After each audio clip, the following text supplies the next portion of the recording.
Pakibati na lang ng magandang umaga ang inyong katabi. Yan. Shout out kay Sister Del. Palakpakan po natin si Sister Del Bitangkol.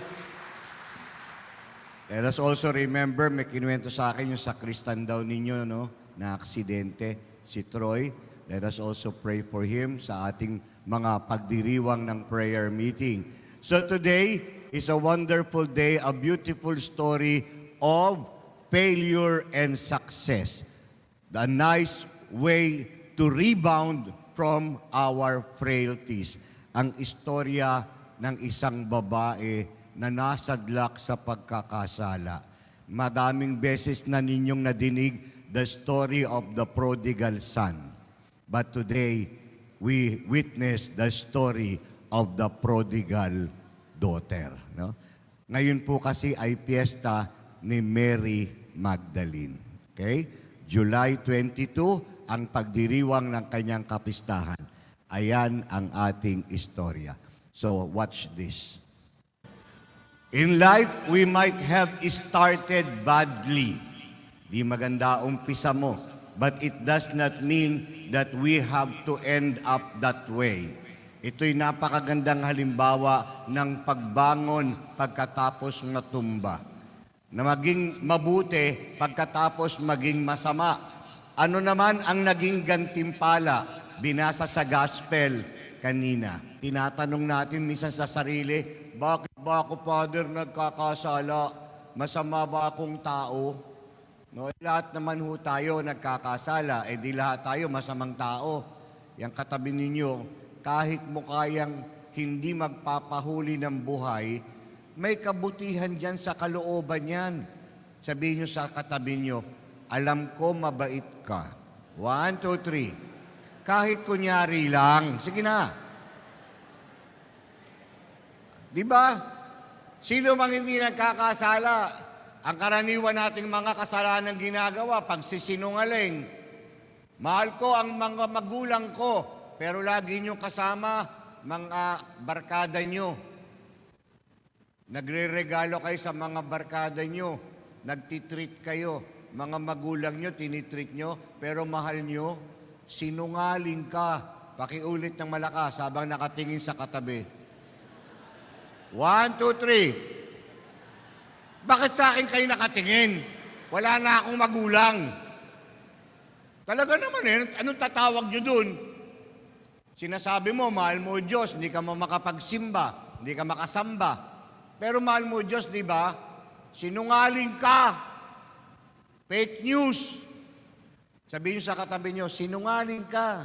Fake news. 1, 2, 3. Pagbutihin nyo, i-content ko kayo mamaya. Di ba? Kasinungalingan. Sabi nung sa kapitbahay, nandyan ng nanay mo. Bakit po? Tungkol sa utang, wala po. Umalis, kahapon pa.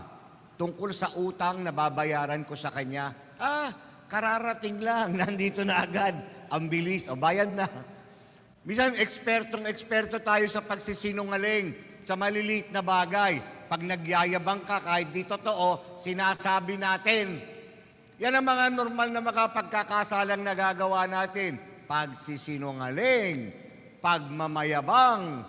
Nakwento ko na sa inyo, pampasaherong jeep, nakasakay mga pasahero, nagbayad yung isang pasahero, 100 pesos. Bayad, kuya.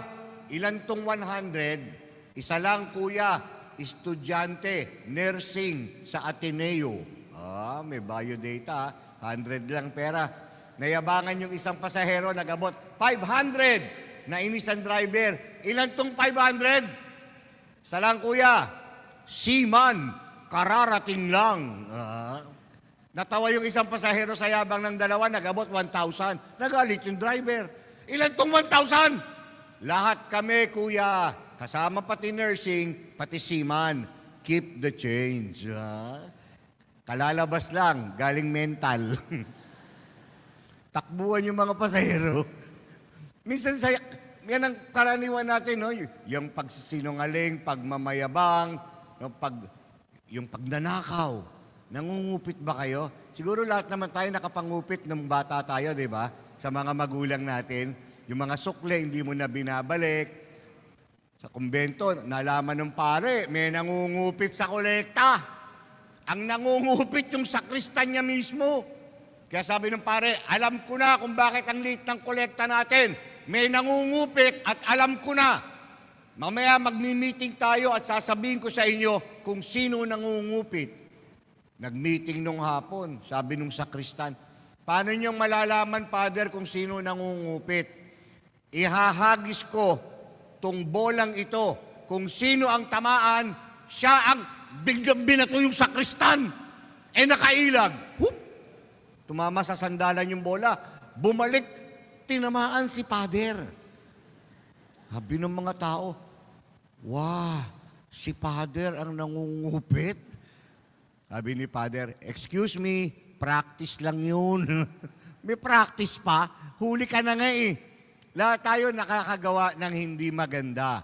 Pagsasamantala, nagsamantala na ba kayo? Madre, sumakay, grab, umupo katabi ng driver. Pag babae, huwag kayong upo sa tabi ng driver.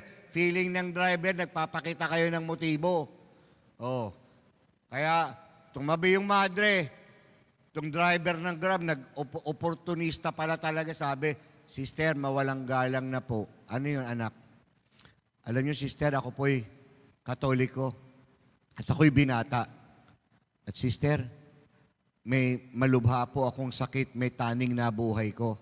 Pangarap ko sana bago ako mapalagay sa kamay ng Saint Peter, ako po ay makahalik sana ng madre. Ang galing ng style, no? Budol. Talagang scammer. Ito namang gagang madre. Pumayag! Sige anak, kung yan ang iyong pangarap bago ka mawala sa mundo, naghalikan talaga. Grabe. Pagkatapos maghalikan, naiyak yung driver. Sabi ng madre, ba't ka umiyak, anak? Di mo ba nagustuhan yung halik ko? Grabe nga kayo mga halik, sister. Ngayon lang ako nakatikim ng ganyang halik. Ang lakas-lakas niyong humigop. Ba't ka umiiyak? Kasi sister, nagigilty ako eh. Niloko ko po kasi kayo. Hindi naman po kasi ako Katoliko at hindi ako binata. At sister, wala naman po talagang taning yung buhay ko eh. Huwag ka nang umiyak. Hindi rin naman ako totoong madre. Papunta lang ako sa costume party. Siya nga pala, I'm Gregorio. Nasuka yung driver. Akala nyo, kayo lang marunong mag-isa. Ha? Kayo lang marunong magsamantala. Sa buhay natin, marami tayo na paghihiganti. May uso yan, no? Ayaw natin magpalamang. Gusto mo, bumawi. Kumakain yung mag-asawa, bumula yung bibig ng lalaki, nasumsum sa lamesa, hirap na hirap huminga. Sabi sa misis, nararamdaman ko malapit ng kamatayan ko, hirap na hirap ako huminga. Kaya bago ako malagutan ng hininga, pagtatapat ko na sa iyo ang lahat ng aking sikreto. Huwag ka nang magsalita. Hindi, kailangan malaman mo, matagal na kitang niloloko, matagal na kitang pinagtataksilan. Matagal ko na ring alam, kaya nga nilason kita. No? Sa buhay, gusto mo gumanti ng gumanti, bumawi. Pakikipag-away. Lahat ng may kagalit, magtaas ng kamay. Kayo sinungaling, ha? Wala kayong kinasasamaan ng loob? Yung katabi nyo, alam ko, kaaway mo yan eh. Nagpapanggap ka lang eh. Na kunwari, ang dami-dami mga taong gumagawa ng di mo gundo. No, iba nagagalit pagka may mga ginagawang masama. O, halimbawa, katulad nung binabastos ka, mga bastos. No? Alam nyo, pag may nang babastos sa inyo, na ibang tao, huwag kayong magagalit. Normal yun.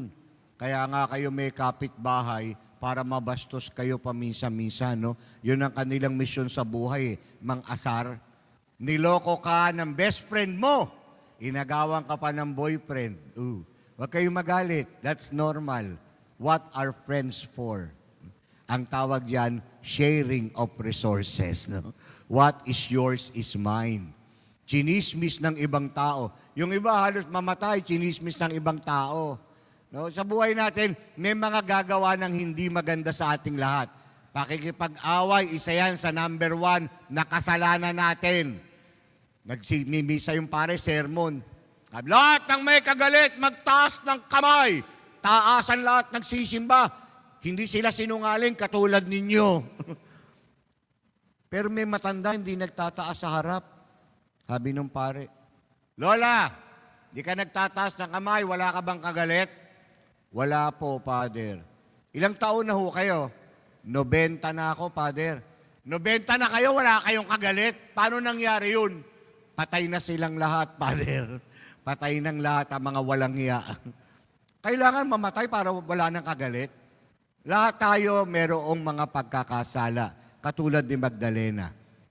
Pero anumang kasalanan ang ating nagawa, hindi tayo pwedeng gawing masama. Remember, no? Whatever sin we commit, it cannot make us a bad person. Ba't nga ako nagkakasala? In life, we make choices. And sometimes, if not often, if not always, we make the wrong choice. We make bad decisions. But making bad decisions and wrong choices will never make you a bad person. Yan ang gusto kong itanim ninyo sa inyong isip. Ano man ang ating nagagawa, it will never make you a bad person. Bakit?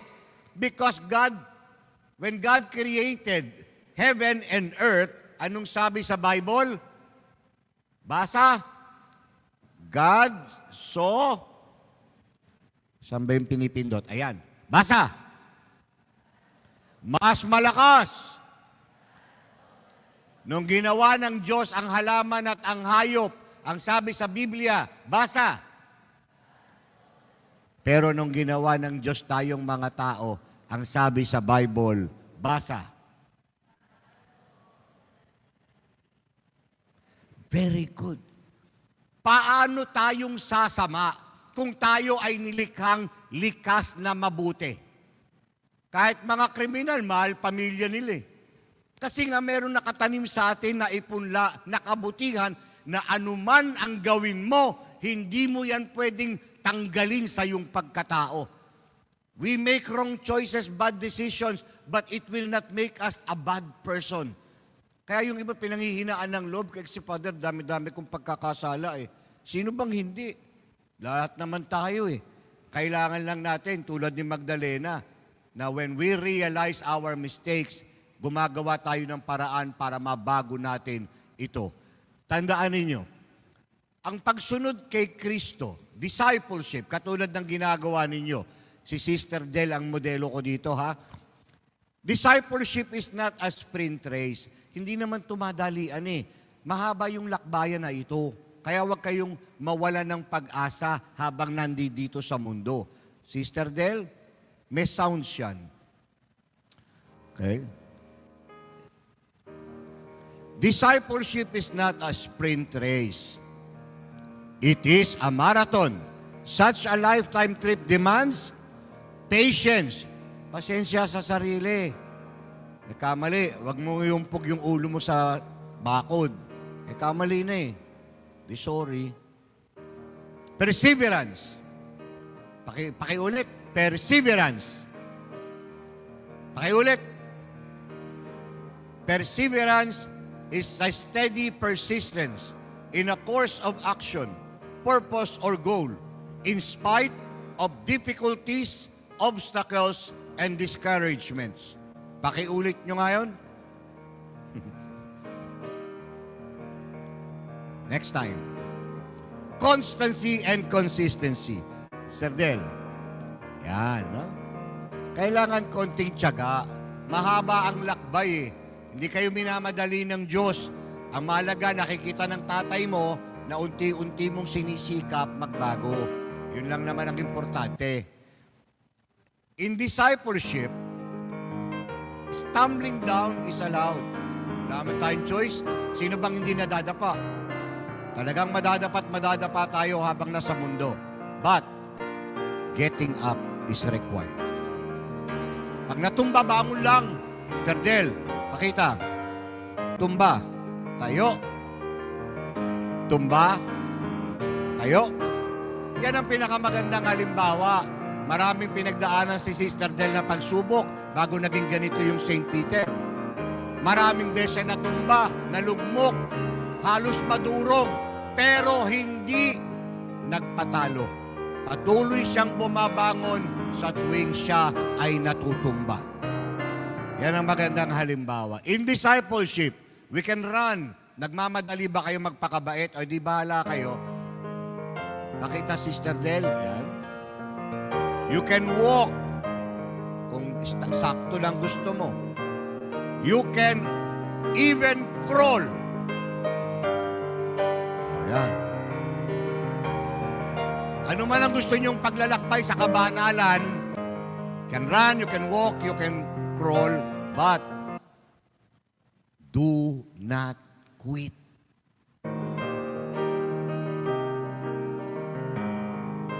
Huwag kayong susuko. Huwag kayong panghihinaan ng loob. Parang hindi na ako, Father, magbabago. Hindi ka pa nagbabago. Pero magbabago ka pa. Huwag mong paniniwalaan yung sinasabi ng iba. Ganyan ka na lang habang buhay. Hindi yan totoo. Si Magdalena, walang nakitang mabuti sa kanya ang mga tao. Masamang masama siya sa mata ng iba. Pero hindi yan ang nakita ni Jesus. Alam ni Jesus na ang isang makasalanan ay pwede pang magbago.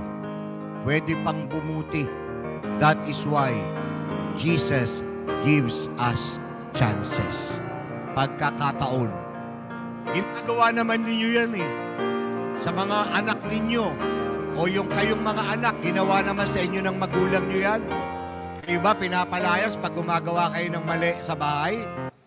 Tatay mo, lumayas ka! Nangupit ka na naman sa nanay mo. Di naman eh. Nangupit ka? Opo, Daddy. Hati tayo. Ganun. Konsentidor pa. Di ba? Hindi naman tayo pinarurusahan ng husto kung tayo nagkakasala sa ating magulang. Much more with God. Because God is a loving and merciful Father. Kaya tandaan ninyo, do not quit. Huwag kang sumuko. Sabi kay Kibuloy ni Duterte, magtago ka na lang. Huwag kang susuko. Pakiulit habang nakatingin sa katabi. Yan. Panoorin nyo ito.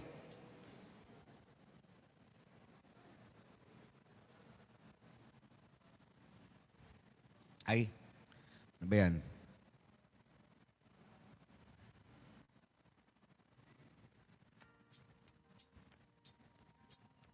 May tugtog yan. Lakas nyo naman. Parang awa nyo na.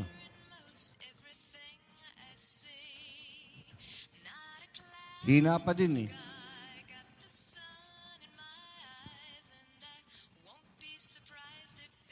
Hindi exciting yan pag mahina ang tugtog. Todas ka. Dumana ba kayo sa sitwasyon ng buhay na wala ka ng kapag-apag-asa katulad niyan? Di ba? This is a hopeless case.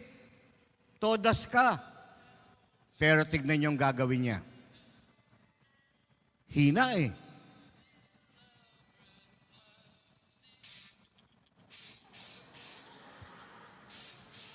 Oh.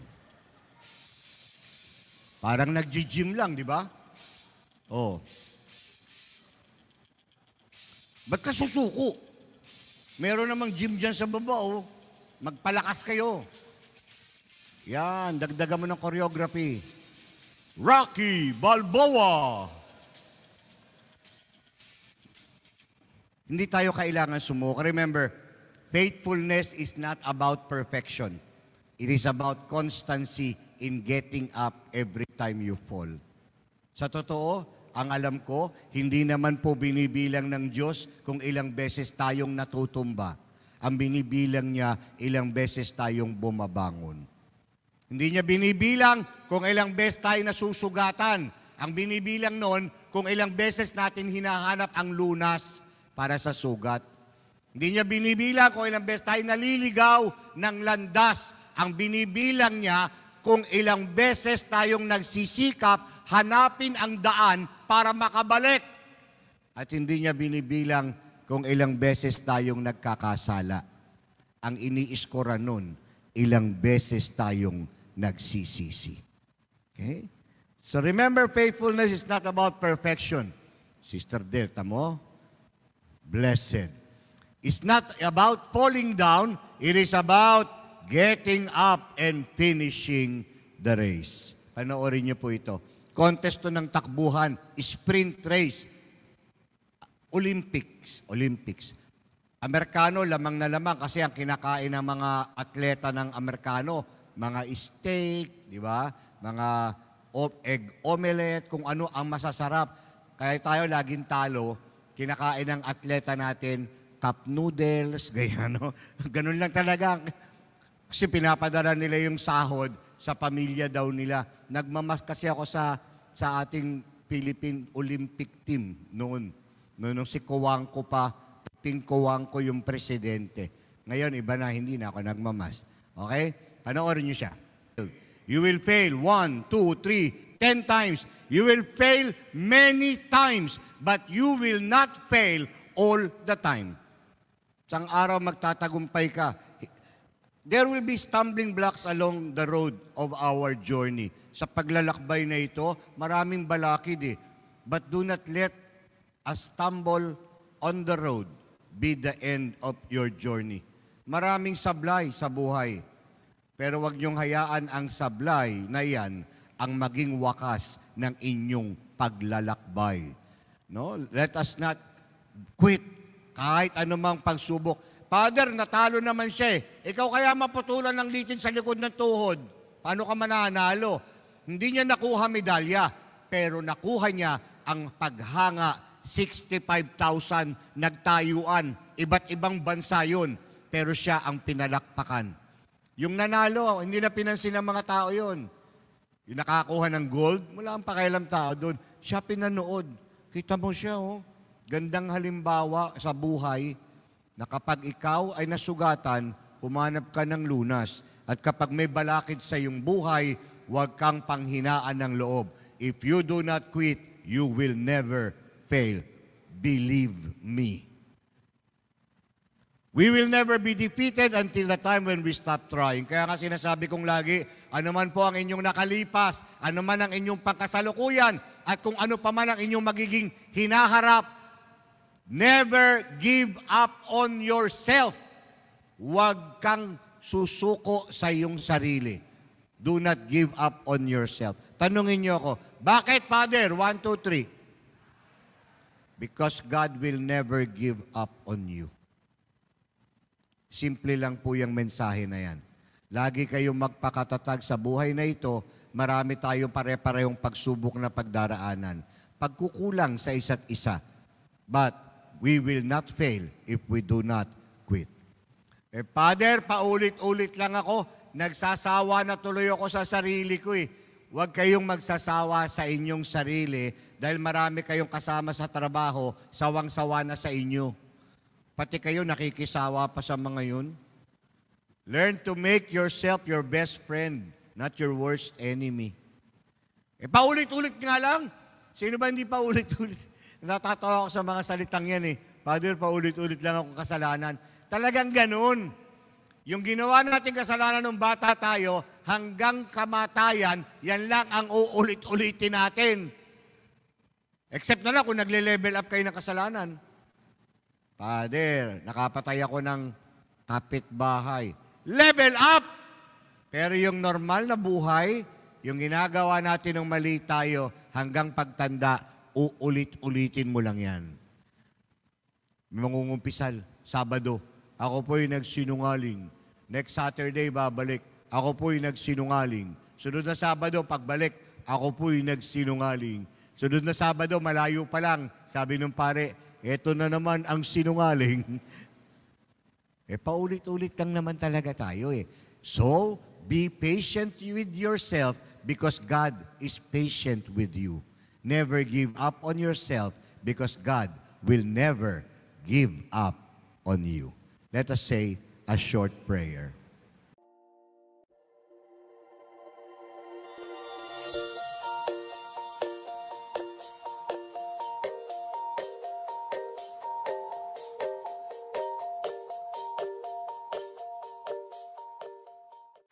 Thank you for joining us. View our past broadcast on the St. Peter Community YouTube channel and St. Peter Community Facebook page.